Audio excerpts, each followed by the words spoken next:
visibility is the only way that you get to actually do the thing that you know that you are meant to do, which is impact the specific people you're called to work with. And it's something that has freed me to just be myself completely, understanding that whoever is supposed to be hearing this and understand it and get freed by it, like that will happen regardless of whether or not I'm using the exact right words, whether or not I am like, perfect at all the things. Like it is all going to be worked and done and used no matter what. And so all I have to do is show up.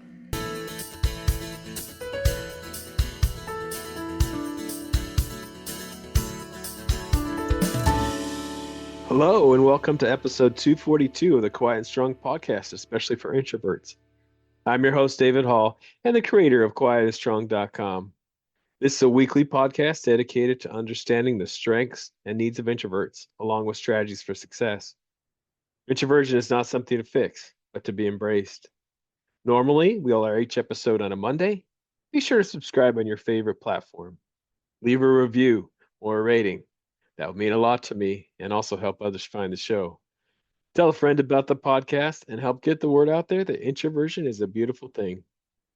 Carrolee Moore is a Jamaican-born entrepreneur, speaker, and founder of the Podcast Pitching Society, a boutique consultancy that helps overlooked experts get found, chosen, and paid using strategic storytelling on other people's podcasts.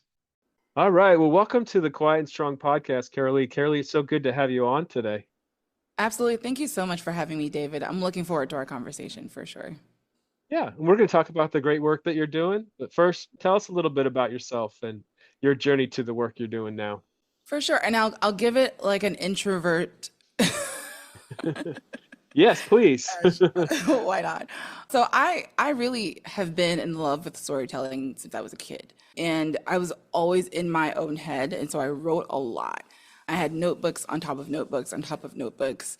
And so I thought I was going to be a writer for a really long time. Majored in English in college and then had a professor who scared me half to death, basically telling me that writers make no money. And I was like, well, I think I'm going to change my major, which was crazy to go like from one major to another because of one conversation. But like, that's my life, to be honest. And so I graduated with a communications degree specific to like public relations, still connected to storytelling and writing. Thought I was going to be in the music industry, but I graduated in the middle of a recession. And so again, decision to kind of pivot happened there.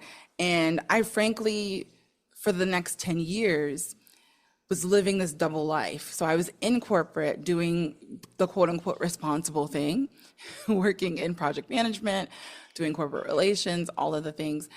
But on the side, I was doing graphic design. I was working with like small clients, helping them with like content creation, content marketing for a while. And then eventually the pandemic happened. I feel like there's a lot of like really major things happening that I can't control. And then like life just, goes around it. And so I realized as the pandemic was kind of in full swing that a lot of people who were being laid off were starting their own businesses. And I kept being found for, hey, can you help with this? Can you help with that? And I just kept saying yes. And that led to an actual agency. Did that for a couple of years, built that up to multi-six figures, and then got burnt out. Had to close that entire business down and let go of my team. One of the hardest decisions ever. But that also led to some serious, again, self-reflection of like, what do I actually want to do? How do I want to impact the world? And what do people actually need that I have? Right? And so I landed on this concept of visibility, not because it is a business strategy. And frankly, without visibility, your business doesn't exist. But it's because of the mission of freeing one's voice, because it took me so long as someone who had to find my voice over and over again, as you've heard in this long journey. What does that look like, right? And I got obsessed with that and wanting to help people to do that. And I had always loved podcasting, had produced several shows, had my own. And so I landed on, hey, what if I actually taught people how to do this, but with intention, right? Be a guest, but not just having nice conversations, but genuinely sharing your expertise, sharing stories that will actually get you, the attention that you want, not just the attention, but the things that come with it. At the core of what I do and all that I've done is my love for the art of storytelling. And a huge part of that came from just again, a ton of introspection and my writing and the things that I've done throughout my life. And so, yeah, that's in a nutshell what I've gone through. There's a ton of different things. I'm also a licensed preacher, published poet.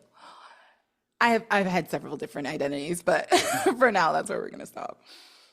Awesome. And we're definitely going to get more into the storytelling. That's a very important Yeah. part of this work. You are a fellow introvert. Yes. Was that something you had to learn to embrace? I had to learn to embrace my identity within that because it doesn't look like what everyone thinks it looks like. Right. I had a sales job for most of my career. And in sales, you're supposed to be the person that goes up to like a random stranger, "Hey, what's going on?" and like start the conversation. My literal nightmare. But I've learned how to do that for my job. And so when people see me in action at work, they're like, "There's no way you're an introvert. You're way too friendly. You're way too outgoing. Like, what is that?" And I've had to learn I'm able to do that. I do like people, but y'all drain me. Like, I don't get energy Yeah. from that activity, but I enjoy it when I'm in the moment, but I need that time to recharge.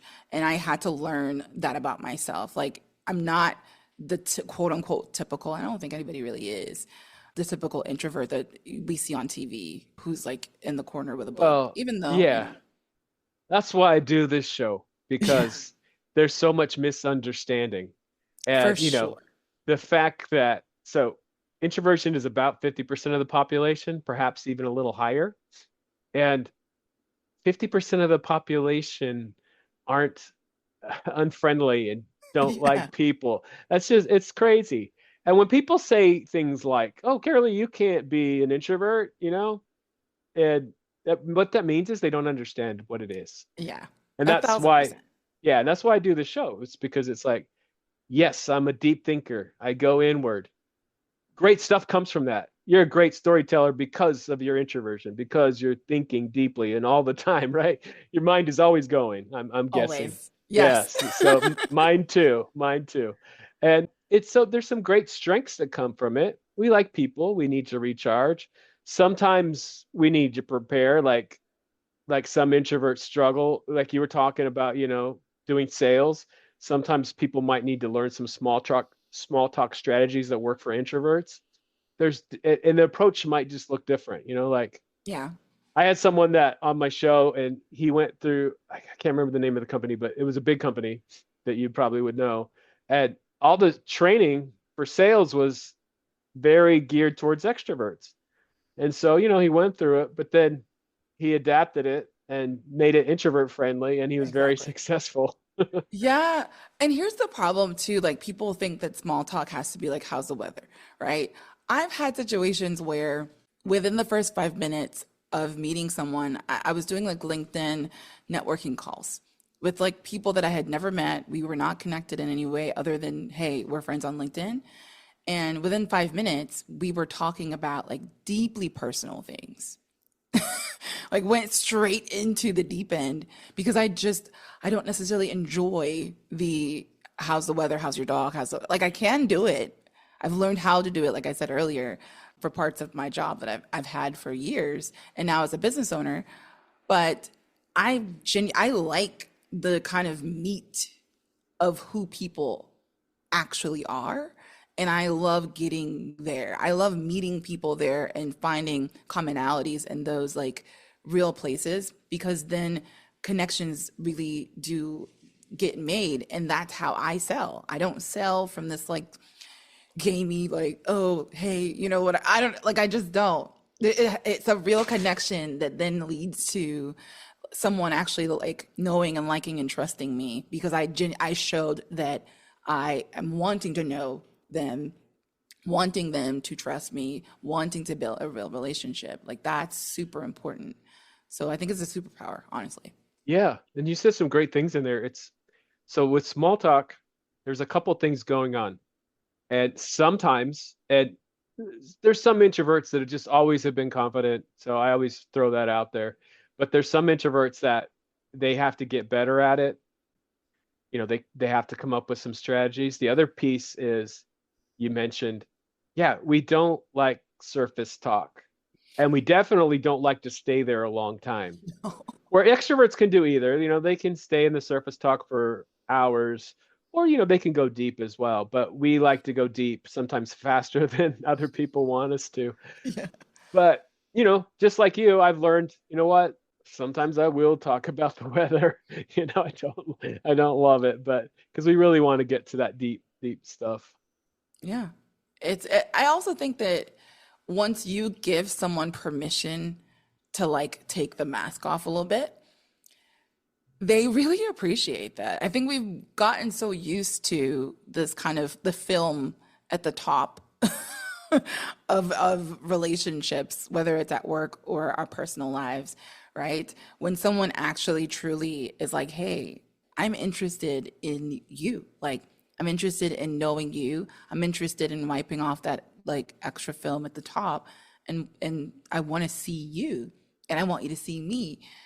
That gets people excited. I've had people in like the sub shop and like in the line getting whatever tell me their whole life story. And I'm like, okay, we're doing this. But like it's a I don't think we understand how much that actually is a superpower and it is something that makes us special. Yeah, for Um, sure. yeah. And when we get onto topics that we're passionate about, we go on and on. Like, I love this conversation today. We're both passionate about podcasting, Yes. and you're Yes. helping other people get on podcasts. What's the power of someone getting on other people's podcasts? So I'll say this for an expert, getting on someone else's podcast and having the opportunity to not just talk about what you do and nerd out, but genuinely offer help and impact to the folks that are listening, it offers you a more long form opportunity to build that level of trust that someone will need in order to make a purchase. And when you're able to showcase your personality in full, because not everyone talks in sound bites, not everyone has like the snazzy one liners ready, or maybe they have to kind of get revved up a little bit and excited, and then you get those moments. That's what these interviews allow for. And like, I'm just big on purpose driven anything and intention driven anything. And I believe podcast interviews offer that opportunity for you to have a super purpose driven and conversation with someone who is actually interested in what you have to say, right? And you're able to share really great information and help people actually move from point A to point B in a conversation. I'm not saying that reels can't do that. It just takes a bit longer and multiple reels versus someone could literally listen to a person talk about a thing, a challenge that they've been having, and there's a breakthrough in that moment. And then they either go buy that book and then their entire life changes, right? That's the opportunity here. So that's why I'm super passionate about it. Yeah. And of course, you probably work with introverts and extroverts, but what's Yeah. the strategy? Why is this a good tool, a good marketing tool for introverts? Because you're sitting and sort of kind of speaking to just one person. At least it feels that way. So the pressure of like, oh, I got to be on, like on, is not there. Imagine if all of the folks that are listening to this, podcast interview right now was actually in front of me. It'd be a different experience. There's a certain level of pressure that's not there. So if you're an Yeah. introvert and you're able to get on a podcast, even one that's like super popular, there's tens of thousands of downloads and all the things, you don't have to think about that during the interview. So you get to just have a conversation with one person, which is our favorite thing to do. Those one-on-one conversations are our favorites, right? We get to just like let our hair down. And for me, just let our scalp free, whatever, and be ourselves and tell great stories and talk about the things that we care about and talk about the impact that we have and all of those things and help people without the pressure of feeling like all the eyeballs are on you, right? So that I think that's also, I think beyond anything else, the biggest benefit of doing podcast guesting as an introvert. Yeah. And we bust myths on this show. I think we've already probably busted a few. But another one is that we definitely like people, but the one-on-one can be a strength for us. And so some people even like the myth that we don't like people, it sounds like we don't even want to have these one-on-one conversations, but we really do. We And do. it can be very powerful, and we're talking about something that we're both passionate about, and then lots of people get to listen. Yeah. My job typically when I'm coaching introverts before they go on a podcast is not to get them to talk more. It's to get them to stop talking as much.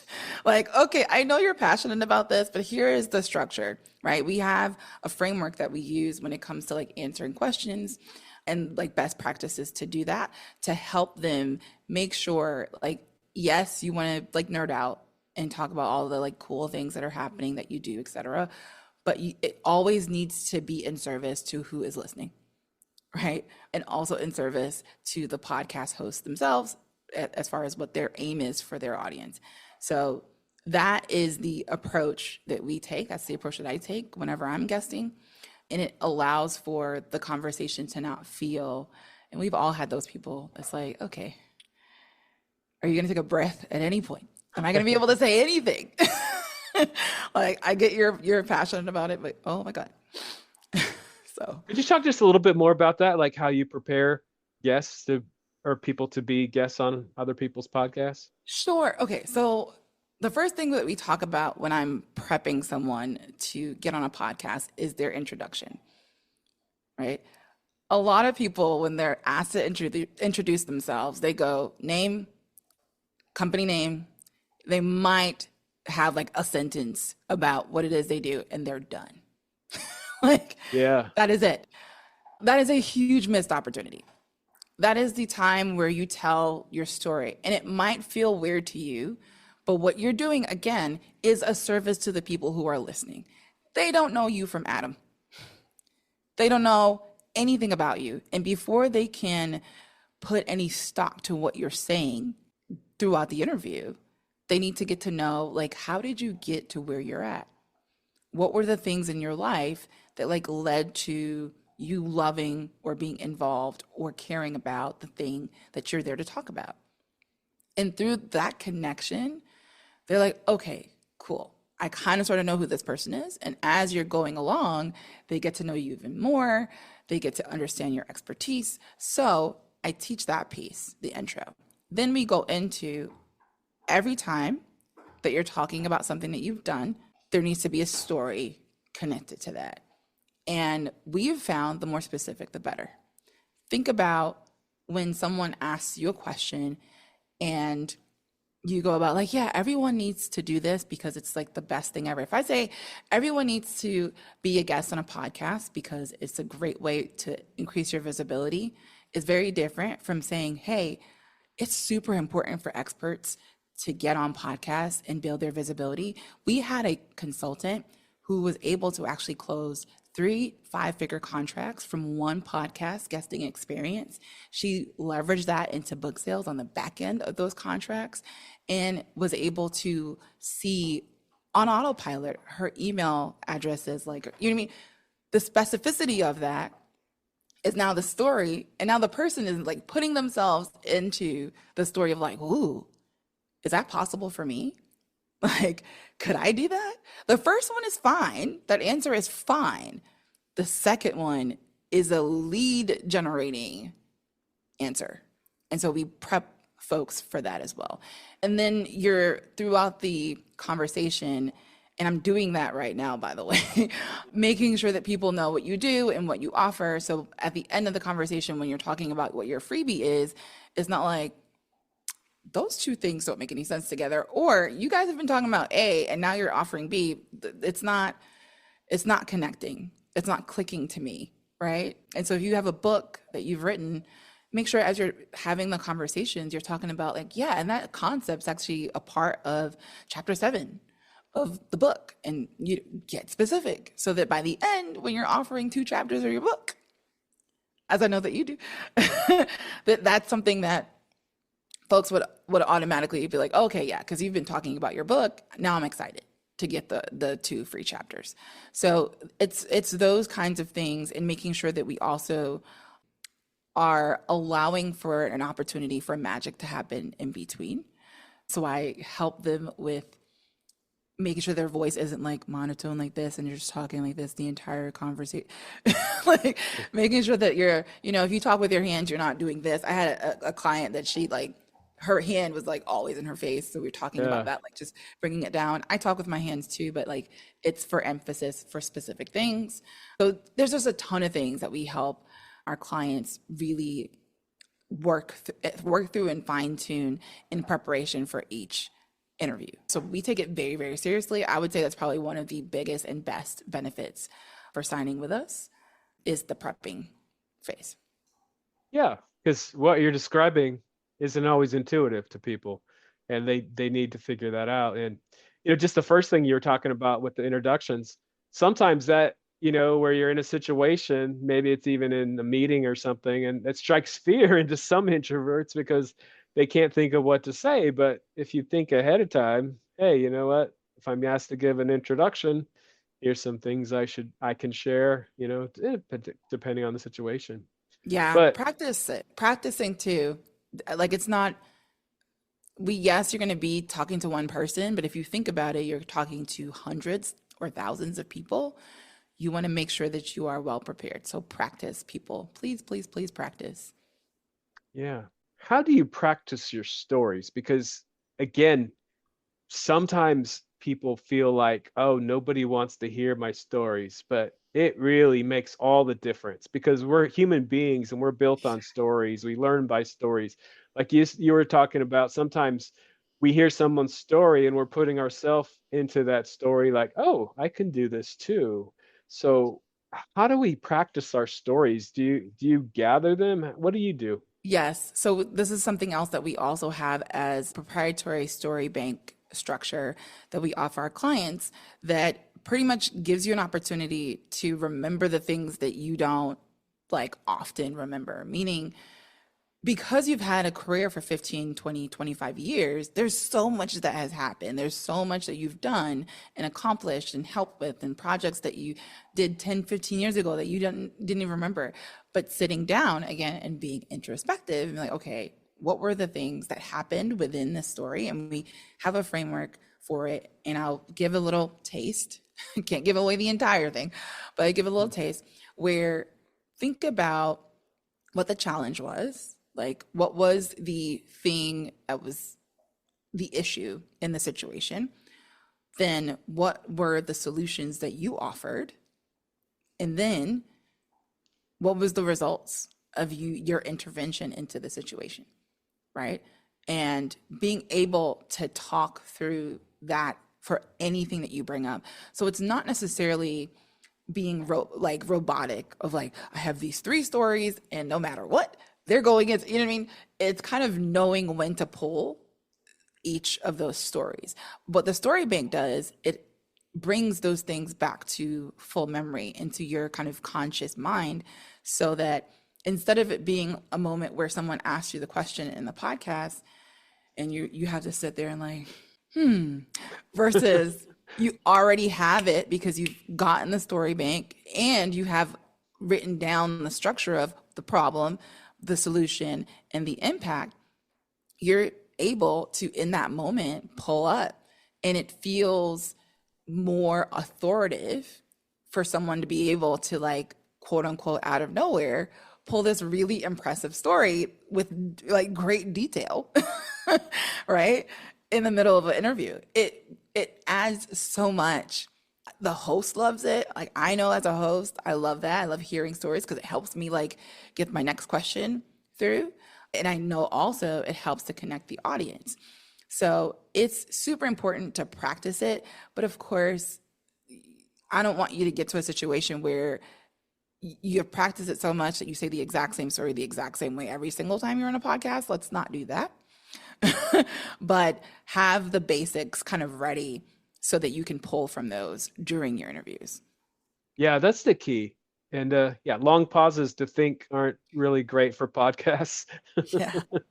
Or, you're giving a speech, but you have them at the ready, right? They're Yes. ready to go. And, Yes. whether it be podcasting or public speaking, I think ahead of time. What are some good stories to tell? So, and I Exactly. may not, maybe for this speech, I've thought of some different things, and I just use the ones that feel appropriate in the moment, but they're ready. I don't have to think about them. And, not only are they ready, but, in the framework you were describing, like what happened and, how did you solve this? And, what was the results? You're thinking in that framework. Yeah. And it helps, I think, simplify things in people's minds. Like we have a tendency of like, well, I don't know. There's so much. I like it's like bringing it all in. And like if you can answer those three questions like with specificity, you're done. You're good. Yeah. Yeah. And sometimes introverts need to feel like they have permission to tell their stories because we have great Yeah. imaginations Yeah. and we have a lot of stories. We just have to get practiced at sharing them and getting our ideas out there. Yes, and confidence in the fact that, like you said earlier, people really do want to hear those. Honestly, that to me is why I fell in love with podcasting. When you listen to, it doesn't matter if it's a business podcast or any kind of like cultural, whatever, even news, you're listening for the story. You're listening for the, frankly, the human element of the thing. And it's very different, like I said, someone telling you about something, some idea, some concept, and when they tell you the same thing but using actual stories, it sticks better. It connects to us in a different way and it's easier to get retold, right? That's how history was passed on for a really long time before we could write things down. It was through verbal storytelling, right? And you had to get specific. Can't be like, yeah, there was this person that, that lived. Like, imagine the Bible. I don't know if you're a believer or anything. Just Yeah, I imagine am. what that would be like if there Yeah, wasn't actual specifics in there. right, Crazy. right. So then people decide I want to be on some podcasts. How do Yeah. they find the right podcast to be on?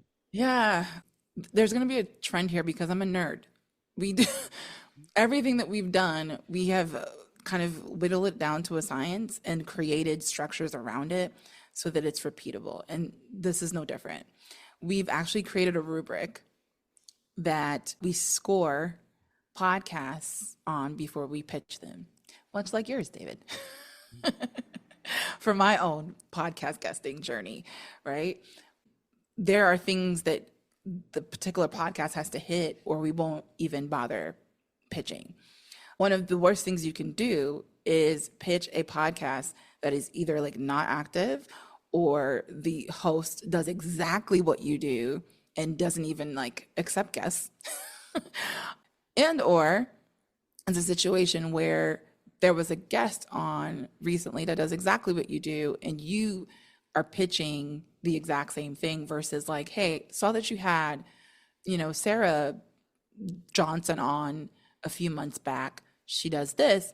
I do something similar, but here's my take on it. I would love to kind of come on and talk to you about this.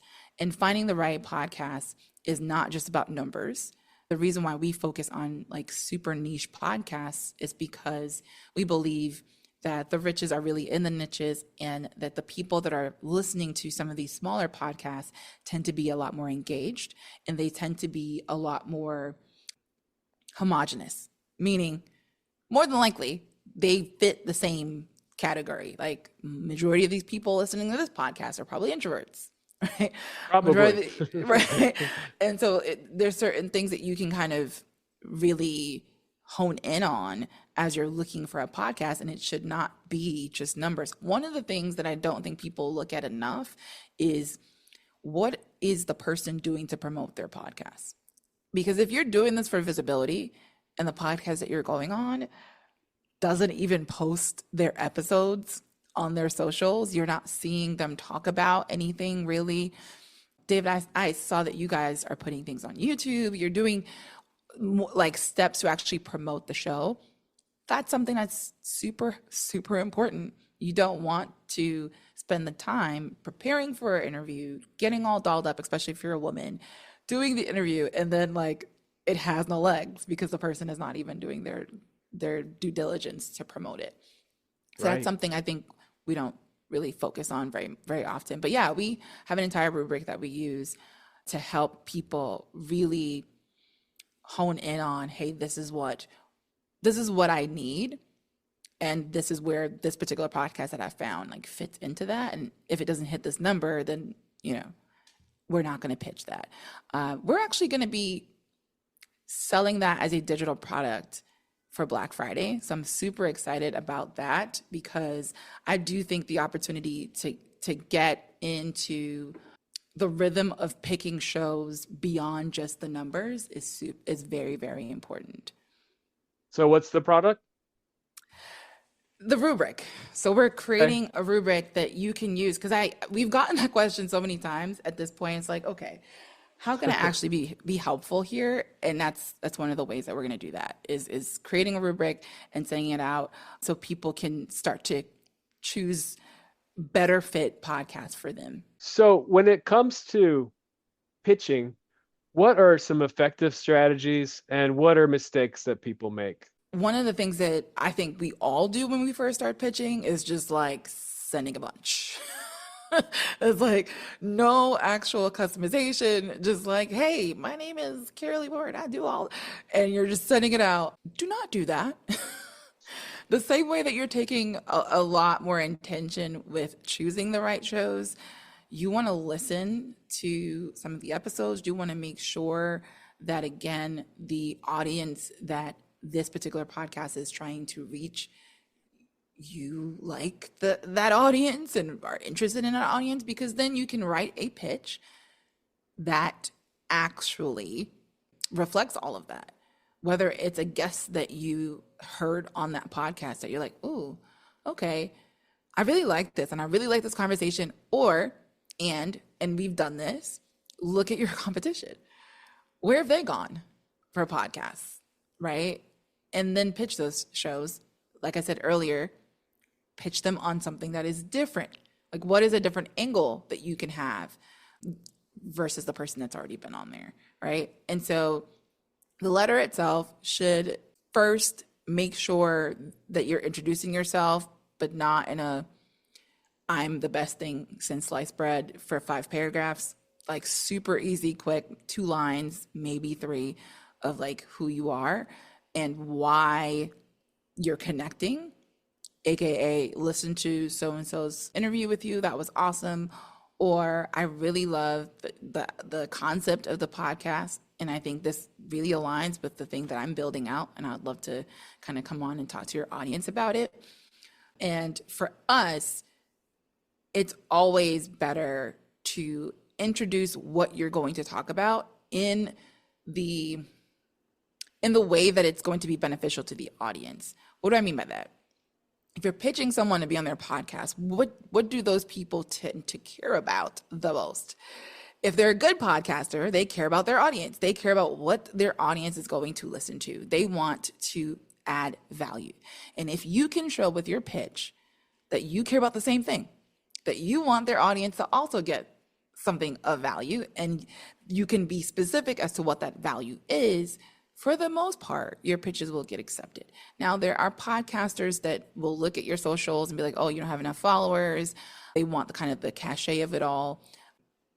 So if you don't have a certain amount of followers, maybe you won't necessarily get accepted to certain things. But for the most part, for niche podcasts, as long as you are approaching it from a place of like answering the question of like, what's in it for me, aka what's in it for the host and what's in it for their audience, for the most part, you will be successful in your pitches. And that's the reason why we've been able to successfully do 3 to 5 bookings for each of our clients, never miss that because we follow that very specific and simple rule, right? Always answer that question with your pitch. Always lead with the service. Always lead with, hey, I want to help you do what you're doing. Not, I'm the best thing ever. Did you read my book? It was awesome. Like, I know this, but like, who cares? Right? You want to answer the question of like, what's in it for me, for the guests or for the hosts and for their audience. Yeah, I mean, I get plenty of pitches, and if people don't know what the show's about, if they don't tell me what's in it for me, for them, it puts a lot of more work on me, and I may or may not have time to figure out if this is a good candidate. They really need to do that for me and tell me why they are a good person to be on the podcast. Yeah. And because here's the thing. Do I always read all of my emails all the way through? No. Yeah. So we offer ways to like skim everything and kind of know immediately, right? We use bullets. We also have an attachment, a PDF that basically says all that we said, but just like in a pretty polished graphic. If somebody wants to just kind of once over that instead of looking at the email, offering different ways for it to be like easy for the person to say yes, because it's clear like what you're going to talk about. Like you can even give them the title for the episode, like make it super easy. Have your bio already there, any links to your social, any links to anything that you want them to check out. I often sometimes I'll put the link to another interview that I've done about the topic so they can kind of hear me and know what they're going to get from me from the interview. So it's all of those things just kind of making it easier. So you're absolutely right, David. Yeah, and that last thing that you said, I love that. Someone provides me a similar podcast that they've done that they would do on my show. That saves me so much time to go Yeah. and try and find it myself, and there's everybody has such a vast array. Some people haven't been on any podcast and some people have been on a ton, and it's just, sorting through that can be difficult, and to make it easy for the host to decide, yeah, would be great. Yeah, for sure. So another question I have for you: how do you help people that are really nervous about being on a podcast, who have anxiety? As someone who has anxiety myself, I think the better prepared you are, the less that comes into play. What I've found is when I don't feel prepared, because my level of preparation and what other people would find as preparation, very different because I have anxiety. As long as I feel prepared, I'm good. And so that would be my biggest thing is like, whatever it is that you're wanting to accomplish through the conversation that you'll have on the podcast, practice it, do mock interviews. We do that with our clients all the time, where I'll literally sit and kind of talk like you, David, and like have them answer the questions so that they can just get used to the flow of that. So if they've never been on a podcast before, right, they can have an idea. We also offer it's like a done with you situation, and specifically for people who have never been on a podcast before. It's called Media Day. And I pretty much give you a cheat sheet. I'm like, here are all the questions I'm going to ask you. We're going to prep through it. We're going to talk about your intro, et cetera. And then we put the camera on and record, but you already the answers to the test, right? And so that is as a prep of it all. That's what you need to be doing on a consistent basis. So we do try to like help people kind of no matter where they're at. But I would say whether you work with us or you're working on your own, DIYing it, make sure that you're practicing, because as you practice, then the anxiety of it all it's not as deep. You're always going to be a little bit nervous. It just is what it is. I've done so many of these, and I always, like, right before I get on, I'm like, okay, centering myself and just kind of thinking through and getting ready to be social, right? But practicing, it sounds really simple, but it's very, very powerful for me. Yeah, and so everybody needs to prepare, introverts and extroverts, but it Yeah. looks different for us introverts because we like to think of things ahead of time. Yeah. We think deeper, And so preparation can really be our superpower because 1,000%. we learn how to do it. And then for me, it's really taken most of the anxiety away. If I tell myself, you did your preparation, Yeah. but you're not perfect, but nobody else is, so Yeah. you it's and you have a message to share. That's why you're doing this podcast, or that's why you're giving this speech. And so that's really helped me. But yeah, I love that you're talking about preparation, because for introverts that can really be key, but it also is a strength that we have. Yeah, and you just touched on something I think is really important for people to remember too. And it's something that had it freed me from my jail or cage of perfectionism. It's the idea of like, this is not really for me. Like, this conversation is not for me. It's for the person that's going to listen to this and in some ways hear themselves in it and be activated to change and grow and do something different from what they've been doing before. The impact is more important than my feelings. What happens after I do what I'm supposed to do, which, like you said, you prepare, you come, you deliver, that is all I am responsible for.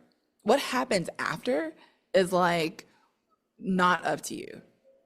And so your job is simply to be obedient to the moment, show up fully prepared, do your thing, and that is it. And at that point, you can let go of perfectionism because you're gonna like stutter, you're gonna forget something at some point, you're gonna answer, be like, oh, I could have done that better. You're gonna do all those things, but it's not about you.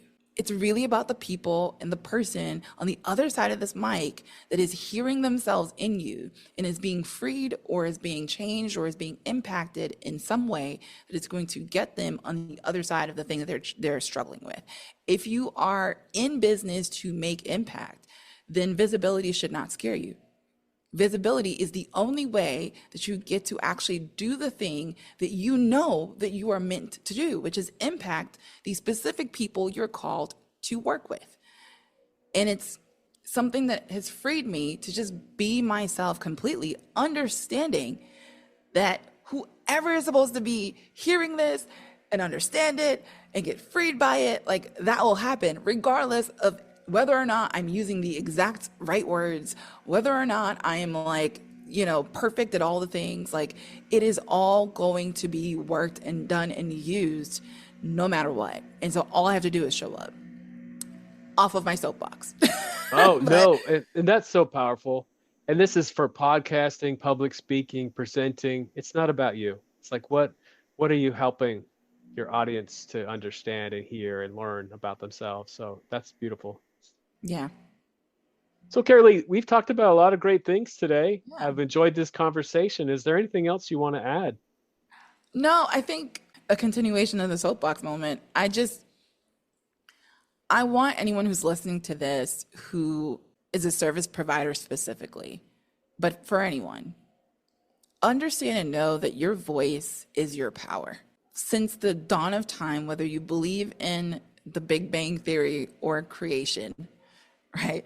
We have been using our voices, we've been using our bodies to communicate and to offer value. And the things that you have cultivated and curated throughout your entire experience, someone is waiting for you to share that. Someone is waiting for you to literally open your mouth and share what you know. That is how we move society forward. That is how the impact that you're supposed to have, like that's the only way that's going to happen. And I understand it's uncomfortable. None of this is like easy, but it's important, it's necessary, and it's powerful. And so I encourage you to reimagine what your world and your life will look like if you allowed yourself to fully just be who you are and release your voice into the world. Well said. Well said. So, of course, where can people find you and find out more about the great work you're doing? Sure. So, first of all, I want to say that I have a little gift Well, it's not little. Very nice. It's a gift for your listeners. It's a 4-part email course that walks you through everything that I talked about today, every single piece of it, the pitching, the preparing for being on the podcast, et cetera. So that is going to be, believe in the show notes or in the description on YouTube, et cetera. But you can find me on LinkedIn. That is kind of where I hang out the most. But we also have a new school community that is specific to experts who are looking for visibility strategies that will not overwhelm you, aka not telling you to post every single day on social media. So if you're looking for just kind of free advice on there and community folks that are trying to do the same thing, come on over. You can find links and stuff like that on my LinkedIn as well. So carroleemore.com, LinkedIn, and then also obviously the free gift that I have for you. Awesome. Thanks again, Carrolee. Absolutely. Thank you so much for having me, David. Thank you so much for joining me. I appreciate you. I hope you take the time to explore other episodes and learn from other amazing guests. Remember, if you're interested in getting to know yourself better, there is now a free Type Finder personality assessment on the Quiet and Strong website. This free assessment will give you a brief report, including the 4-letter Myers-Briggs code. I'll add a link in the show notes. And I'd love to connect with you. Reach out at david@quietandstrong.com or check out the quietandstrong.com website, which includes blog posts and links to social media for Quiet and Strong and much more. Send me topics or guests you would like to see on the show. So many great things about being an introvert, and so we need those to be understood. Get to know your introverted strengths and needs and be strong.